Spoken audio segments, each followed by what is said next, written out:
Adverse action notices when an application is denied. Now let's talk about what happens when an application doesn't meet our screening criteria.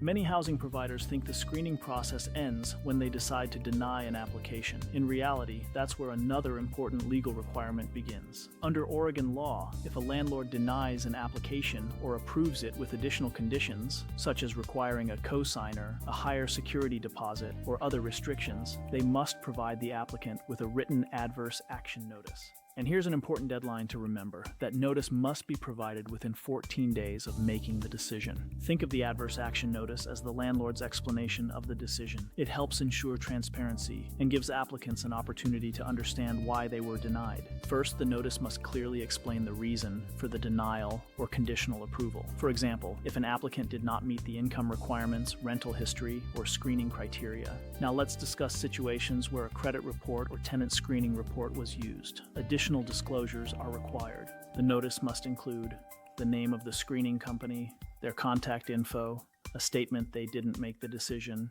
and info about the applicant's right to a free report and to dispute errors. This is important because mistakes can happen. Credit reports are not always perfect, and applicants have a legal right to review the information being used. It's also important to remember that Oregon law prohibits landlords from using certain information, like arrests, that didn't result in conviction or expunged criminal records. Another best practice is giving applicants an opportunity to explain information that appears on a screening report. Sometimes a report doesn't tell the whole story. Maybe an eviction occurred during a medical emergency or a conviction happened many years ago. Providing an opportunity for supplemental information helps ensure fair decisions. In some cities, such as Portland, landlords are required to provide applicants with a formal appeals process and additional time to respond before a denial becomes final. The key takeaway is this: denying an application is about documenting, communicating, and ensuring the applicant receives all protections.